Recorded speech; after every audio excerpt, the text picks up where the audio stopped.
Cerita dimulai dari seorang anak yang berlari di gunung dan dia pun terjatuh. Kakinya tidak mampu lagi melangkah, apalagi berlari. Sebenarnya dia sedang dikejar apa? Itu sih yang gue pertanyakan awal-awal membaca manhwa ini. Kalau dari artnya, ini manhwa ya biasa aja sih gambarnya. Cuman banyak orang yang bilang ini manhwa bakalan keren. Karena mereka udah baca dari light novelnya dan memang katanya bagus ceritanya. Ya karena gua kalau ngelihat manhwa dari artnya dulu ya, ngejudge dari artnya dulu bagus apa enggak. Kalau artnya bagus biasanya niat kan. Jadi gue lihat ya biasa aja, tapi karena ada yang rekomendasi ya udah gue lanjutin. Dan ternyata dia sedang dikejar-kejar. Dia pun melarikan diri ternyata ke gunung. Dan usut punya usut di cerita ini, anak kecil ini dia tidak bisa membela diri. Dia tidak punya ilmu. MC kok lemah. Dan gue langsung berpikir ya, kalau cerita ini tuh bakalan jadi cerita MC yang lemah terus jadi OP. Gue pengennya kan jadi yang OP kan. Dan kalau cerita manhwa itu banyakan yang ceritanya jadi OP. Itu gue sukanya manhwa. Jadi gue agak sedikit tertarik ya kan, untuk melanjutkan. Gue seneng banget tuh. Yang kayak gitu-gitu plotnya udah kelihatan buat gue. Dan gue lagi seneng-senengnya kan waktu itu. Dan para pengejarnya ini ternyata udah sekelas master. Udah banyak keroyokan sekelas master. Dan mereka tahu kalau orang ini, anak kecil ini tidak bisa ilmu bela diri. Tidak ada ilmunya lah, ilmu martial artsnya. Cupu banget lah ya. Cupu. Tapi dia masih pengen bertarung. Jadi mungkin si para pengejarnya ini merasa jadi ada sedikit hiburan ya. Menganiaya yang lemah. Waduh. Mungkin karena di Korea banyak bully-bully kali ya. Mungkin. Dan dengan kecerdikannya, bocah ini menipu para master-master ini dengan cara menyerang para masternya ketika lengah. Ya mau gimana lagi, memang harus pas lengah ya baru bisa diserang. Karena kalau pas lagi sama-sama siap pasti kalah ilmu dong bocahnya.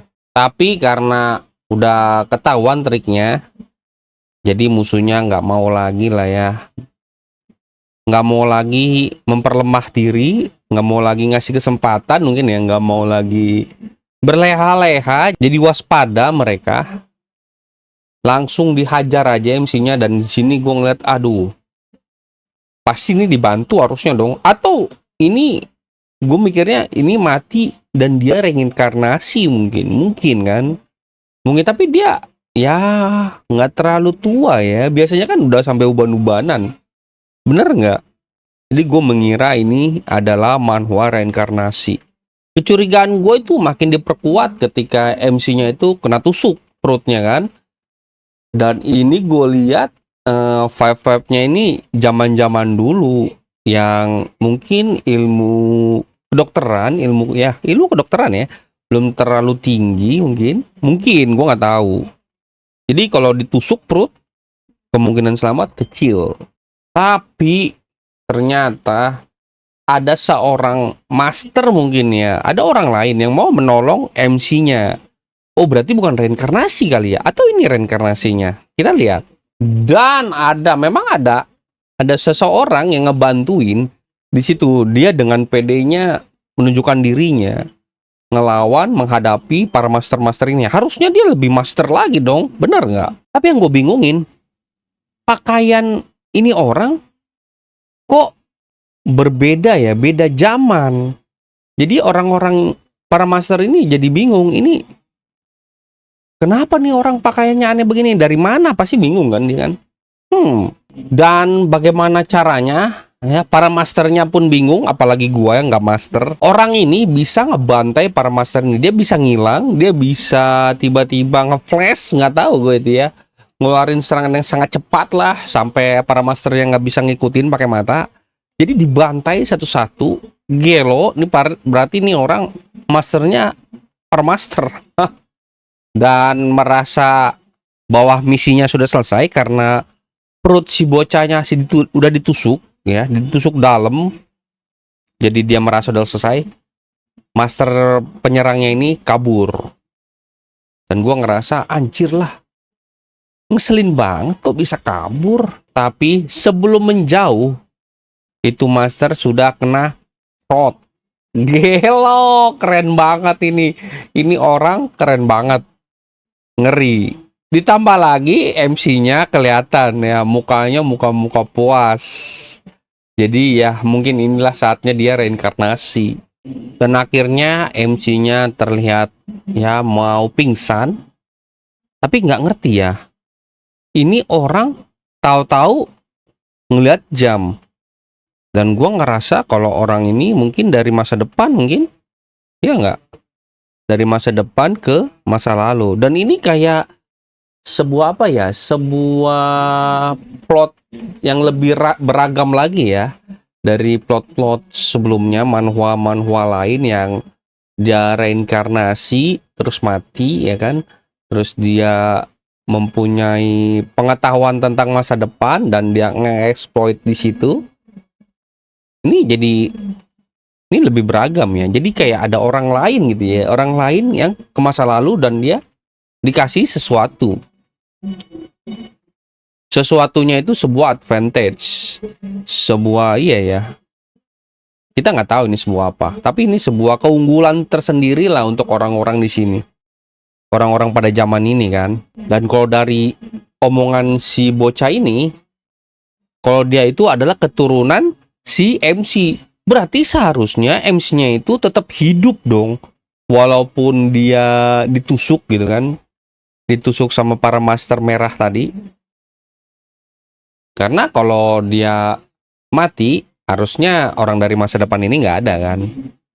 Nggak ada keturunannya. Betul nggak? Dan itulah pembukaan dari manhwa Nano Machine. Ini manhwa yang menurut gua keren banget. Jadi gua Do Nothing akan ngobrolin tentang Nano Machine kali ini. Ya mungkin sekalian lah ya sampai berapa chapter. Jadi kalau kamu mau dukung channel ini, kamu bisa dukung dengan cara klik like, subscribe, dan share. Dijelaskan bahwa manusia belajar ilmu bela diri. Dan ilmu bela diri ini makin lama makin kompleks.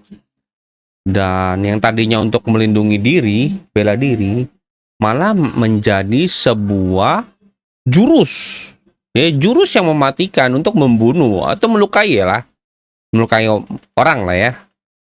Dan karena ada perkumpulan yang sama-sama belajar bela diri ini, ada 3 bagian yang dipercaya. Ada 3 bagian ya. Yang pertama adalah bagian ortodoks, ilmu bela diri ortodoks yang mengejar jalan ini ya, jalan kebenaran. Terus unortodoks yang tidak ortodoks itu kebalikannya ya, bahwa kalau jalan benar itu nggak terlalu bagus ilmu bela dirinya ya. Jadi jalan tidak benar lah yang dipilih sama mereka. Dan yang ketiga adalah demonik. Demon ya. Yang ketiga adalah kultus demonik. Mereka percaya yang paling kuat apapun caranya, itulah metode yang benar. Jadi bukannya demonik ini apa ya, iblis gitu ya. Bukan sekte iblis. Kalau gitu harusnya ini nggak ada bedanya sama unorthodox gitu kan. Tapi nggak, ini ada bedanya. Ini adalah orang-orang yang percaya pada kekuatan doang ya, kekuatan. Jadi kalau lo lebih kuat berarti metode lo lebih benar, lo bakal kita ikuti. Begitu. Jadi kenapa mungkin bertiga begini ya, 3 gini ya, kenapa gitu orang-orang berbeda gitu. Jadi mungkin ini pandangan gue doang. Ada orang yang pengen gitu kalau ilmu bela diri itu ya cuman bela diri lah, harusnya dipakai untuk membantu. Dan ada orang-orang lagi yang tadi yang pengennya itu, buat apa lo belajar capek-capek kalau cuman buat membela diri. Toh nanti kalau semuanya begitu, mending kita nggak usah dong belajar bela diri, jadi kayak nggak ada untungnya gitu kan. Mendingan lo buat melukai orang. Cuman ada yang ketiga, Lu terserah, lu mau bela diri atau enggak. Yang penting lu harus kuat. Percuma lu bener, percuma lu nggak bener. Jalan yang lu pilih. Tapi ujung-ujungnya lemah-lemah juga. Dan orang-orang dari kultus demonik ini, mereka itu kayak apa ya? Kayak barisan terakhir lah ya. Barisan pertahanan terakhir umat manusia. Kalau misalnya ada orang-orang yang pengen ngancurin tempat inilah ya, entah benua atau apa, gue nggak tahu. Biasanya begitu kalau murim ya, biasanya yang gue tahu. Paling sekilas aja sih yang gue tahu. Kalau misalnya ada yang kurang, mungkin bisa kamu tambahin ya, biar ada obrolan juga di kolom komentar. Hehe. Jadi bocah yang tadinya gue kira mati, dia itu bangkit lagi. Dan bajunya masih sama, berarti dia tidak mati dong, bener nggak? Bukan reinkarnasi tuh? Bukankah seru juga sih? Gue juga suka yang reinkarnasi. Cuman memang udah kayak kebanyakan memang. Cuman ya walaupun kebanyakan belum terlalu jenuh lah di otak gue. Kalau ceritanya bagus ya kan, gue bakal tetap baca terus. Tapi itu dia, minimal artnya bagus. Nih artnya memang nggak bagus sih ya. Tapi karena komentar orang ini keren banget ceritanya, jadi kita lanjut. Dan MC-nya mengeluarkan semacam lendir hitam. Lendir hitam ini bau juga ya. Bau seluruh tubuhnya itu berlendir, ngeluarin hitam-hitam apa itu. Terus tiba-tiba ada yang manggil dia. Pertamanya MC-nya ngira itu sebuah teknik telepati. Padahal teknik telepatinya itu adalah teknik tingkat tinggi ya. Tingkat tinggi. Harusnya ya, kalau nggak salah tingkat tinggi. Tapi ada perbedaan gitu. Suaranya itu dari dalam yang MC rasa. Bukan dari luar ke dalam gitu ya. Jadi memang dari kepala, dalam kepalanya gitu. Jadi agak bingung MC itu. Ini teknik macam apa? Dan suara itu memperkenalkan dirinya sebagai nanomesin. Jelas orang di sini nggak ngerti ya nanomesin apa gitu. Kalau kita kan ngerti ya, mesin yang seukuran nano. Simpelnya begitu. Cuman karena dia ngomongnya nanomesin, dia ngiranya itu masin. Masin itu sebuah apa ya? Roh halus lah ya, roh jahat ya. Jadi dikira suara ini adalah suara roh jahat. Mungkin karena memang dia itu suaranya nggak tahu arahnya dari mana, mirip kayak setan. Ada ininya ya, ada jokes-jokesnya juga nih. Memang kelihatan bagus sih ceritanya, matang. Dan mengira seperti itu, MC-nya langsung bertekuk lutut ya. Karena dikira itu adalah sebuah roh yang suci ternyata ya. Karena ini di demonic path. Roh suci yang mungkin membimbing orang-orang yang percaya pada demonic path. Tapi ternyata kan bukan ya. Di luar, orang-orang yang mungkin baik kepada MC itu sudah pengen jengukin MC. Mereka bingung, kok dia bisa selamat gitu si MC-nya. Padahal dia dikejar sama master. Nah, mungkin ya kalau nggak ada orang siapa tuh, orang yang datang di chapter sebelumnya, mungkin yang ngasih dia nanomesin, mungkin penjaganya ini namanya yang merah itu penjaga jang. Mungkin penjaga jang bakal nyelamatin MC-nya. Mungkin akan ada beberapa detik, selang beberapa detik lah ya. Itu MC-nya masih kuat dan dia akhirnya ketemu sama dokter ini dan sehat. Bisa disembuhkan. Mungkin kan? Karena dia kenyataannya masih hidup. Tapi sejarah udah mulai berubah karena kedatangan orang tadi ya. Karena dia datang dari masa depan dengan kemutahiran, kecanggihan informasi yang dia miliki, nanomesin miliki. Nanomesin itu bisa mentransfer pengetahuannya kepada usernya secara langsung. Jadi langsung dibretetin kali ya, dicekokin banyak informasi. Itu enak sih ya kalau punya nanomesin. Jadi mungkin kalau ada di dunia nyata tuh mungkin Google-nya sendiri ya ada di kepala. Jadi kita tinggal mikir gitu kan, mikir searching Google tapi di kepala. Terus sama video-video YouTube-nya sekalian tutorial gitu. Tapi kalau itu kan butuh waktu pas mikirnya. Ini mungkin pas kita mikir itu waktunya itu berhenti gitu di sekitar. Jadi dalam waktu sekejap kita langsung tahu. Itu sih keren banget. Keren banget ya. Ini udah sebuah keunggulan buat MC-nya dan kita tahu MC-nya ntar bakal overpower di sini mungkin. Ya kan? Salah satunya di sini informasi. Mungkin karena udah mulai mau menerima keadaan dia kan, karena dia juga ditargetin sama saudara-saudaranya. Yang gua rasa saudara-saudaranya itu lebih tua daripada dia karena dia di sini kayaknya terpuruk banget. Ya nggak sih, terpuruk banget. Harusnya dia paling muda. Tapi dia udah mulai menerima. Dan dia juga menerima kalau ada banyak sekali mesin-mesin yang berukuran nano dalam tubuhnya. Sekitar 6 juta apa 6 miliar, gue lupa. Gelo, dan dia sudah menerima. Mungkin dia udah mulai berpikir ya, kalau dia ini bukan manusia kali ya. Dia adalah sebuah cyborg mungkin. Mesin mungkin. Atau gimana dia ya. Kalau begitu masih bisa nggak sih punya anak? Ya, kenapa gue nanya itu? Kalau dia nggak punya anak, itu orang yang datang masa depan bakal hilang dong, harusnya ya. Bener nggak? Dan MC-nya bertanya-tanya, kenapa sih harus gua? Ya karena lo MC sih sebenarnya kan. Kenapa sih harus gua? Kalau itu juga pertanyaan-pertanyaan yang sering kita tanyain ya. Dan ya, karena kamu juga MC dalam hidupmu sendiri. Itu dia, kenapa harus kamu? Oke, jadi teruslah berjuang. Sama, gue juga lagi berjuang, guys. Jadi, kalau kamu mau dukung perjuangan gue ini, kamu bisa dukung dengan cara klik like, subscribe, dan share. Karena itu sangat membantu gue ya. Mereka berdua kaget ngelihat keadaan si MC. Badannya bau. Gimana nggak bau kan, ada lendir hitam. MC-nya lupa ya buat mandi dulu mungkin ya. Sendaknya ngelap ya kan, biar nggak bau gitu kan. Tapi dia lupa karena ada masin di sini, ada roh jahat dikiranya awalnya.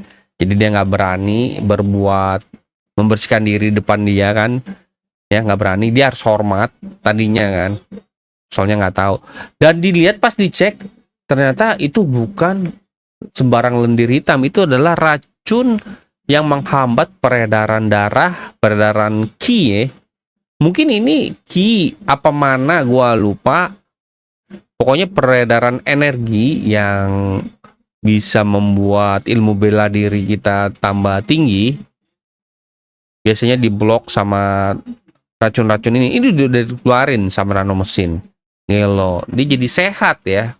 Mungkin kalau di kita itu udah dikeluarin kali kanker-kanker, tumor-tumor gitu ya, nano mesin gitu. Gila, gue juga mau lah punya nano mesin sendiri. Dan dengan keadaan begini, MC-nya itu dinilai sudah bisa belajar, udah memiliki tubuh yang sangat sempurna untuk belajar ilmu bela diri. Dan mendapatkan keadaan yang sepertinya menjadi sangat baik, MC pun terheran-heran.